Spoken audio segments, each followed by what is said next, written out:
extremamente complicado e gera resultados muito estranhos. Isso é interessante para gente. Mas o ponto para entender é essa ideia, né? Extremamente simples, de que, evidentemente, se eu quero ter capacidade de demanda, tem que ter algum pedaço da demanda que não é inteiramente endógeno à capacidade de administração. E, pelo menos, isso garante a direção do equipamento. Problema. Isso é suficiente? Isso tem dado muito debate. Não. O que a gente falou antes é necessário, mas não é suficiente. E se você for olhar, a rigor, tudo que eu preciso, deixa eu colocar aqui, primeiríssima, o que é que eu gosto disso? Como aquilo é uma média ponderada, a coisa que se o G menos 1 depende de G, vamos falar bem forçado, né? Diz que aquela equação de diferença que o G menos 1 depende do G. O G depende do G defasado. Né? O GI, crescimento e investimento, depende do G. Então, F sendo menor que 1, tende para lá, G trivial. Né? Mais ou menos.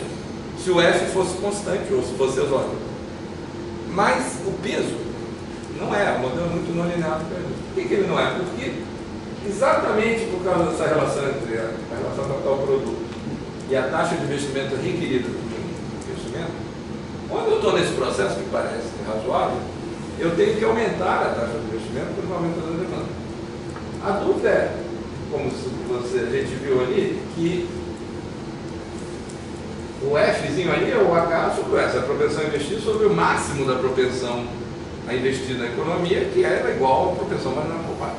Senão, eu estou dizendo que a fração do produto que vai para o consumo, que vai para o investimento, é maior que 1. É impossível, certo?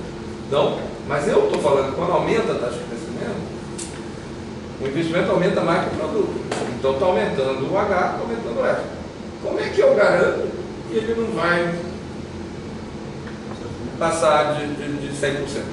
Por exemplo, suponha que a taxa de crescimento do gasto não é 10%, e que a relação capital-produto mas que 95% do produto já é consumido pela propensão marginal de consumo.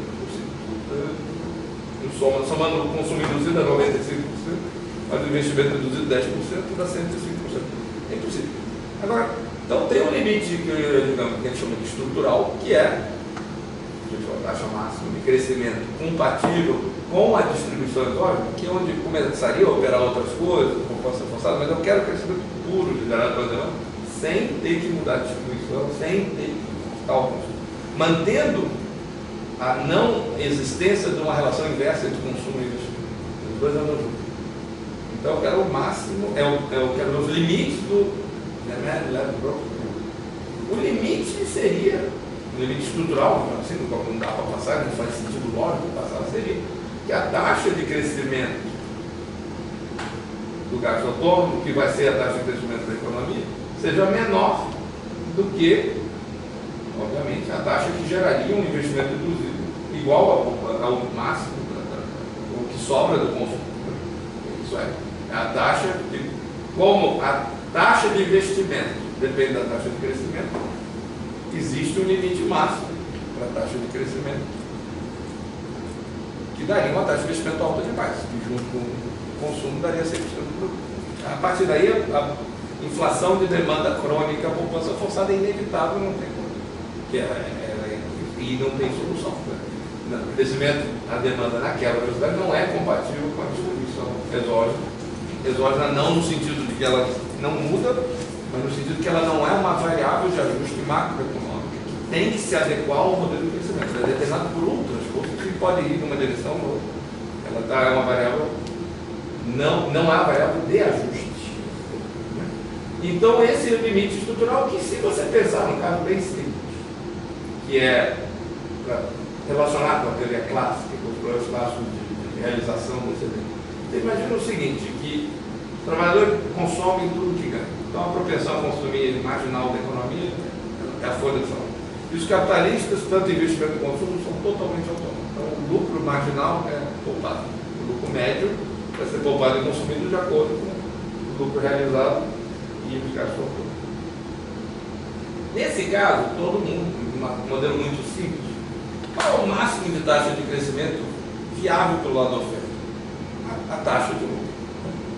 Isso é, se uma economia que produz trigo, tem uma relação capital-produto e tal, eu tenho uma taxa máxima de lucro, como o Rafa falava, que depende do produto sobre o capital. Se eu investir tudo aquilo, eu cresceria R.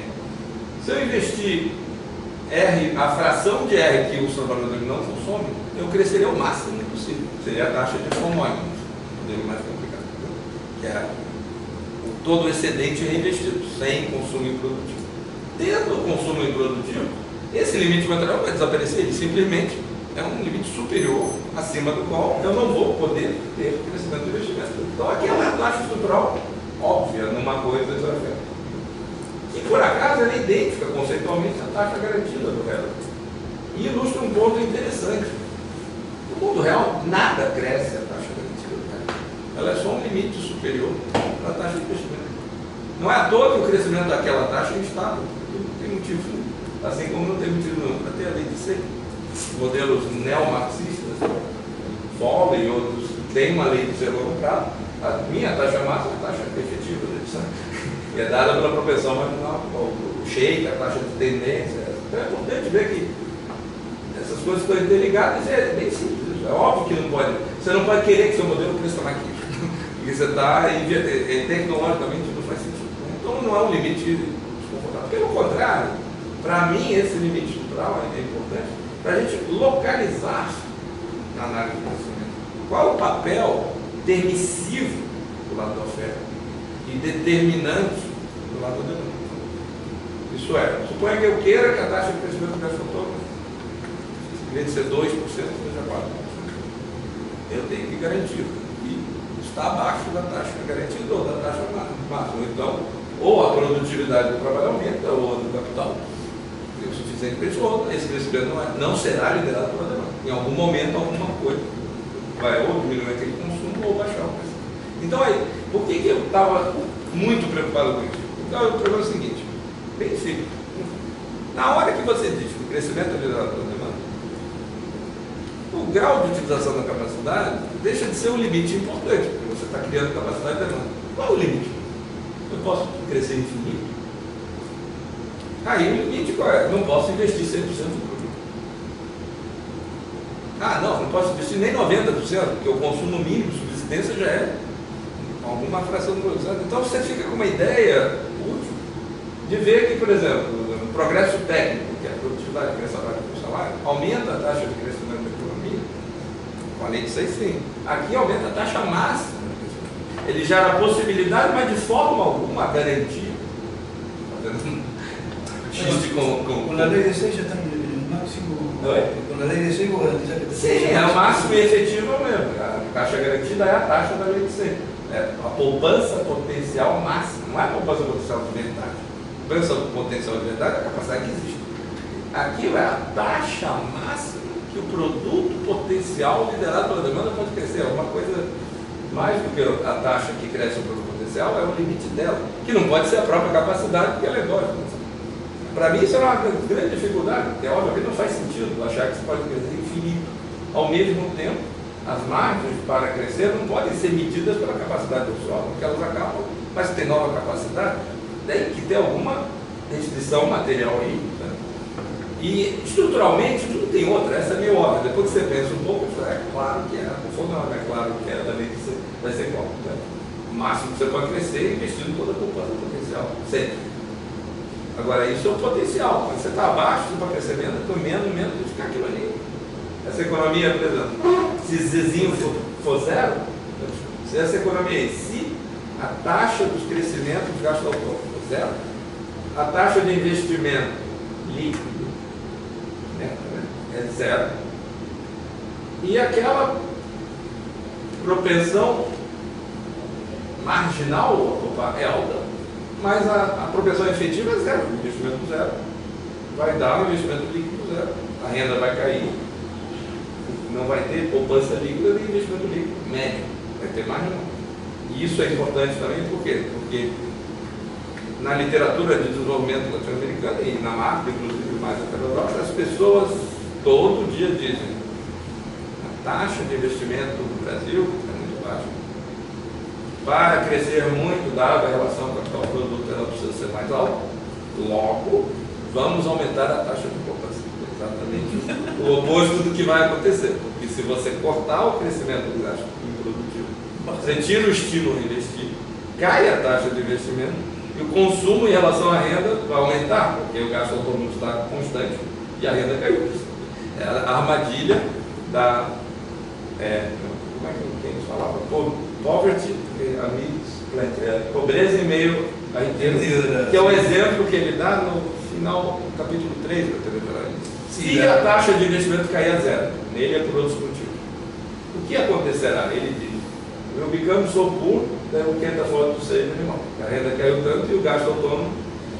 Então é uma tragédia, é pior do que o paradoxo da poupança, porque reduz a taxa. Então, isso é uma coisa que a maior motivação para fazer isso, no fundo, confesso, quando eu comecei a estudar esse modelo, era essa coisa que no Brasil era exportável, inclusive na literatura estruturalista, que tem muitas qualidades nessa área sobre investimento em poupança, particularmente complicado. Ficar ouvindo essa coisa que no curto prazo tudo bem, demanda efetiva, mas no longo prazo temos que ampliar a taxa de investimento. Logo, cortar os gastos produtivos, etc. E realmente essa distinção da taxa máxima e da efetiva, nem conhecer isso. Eterno mito da terra.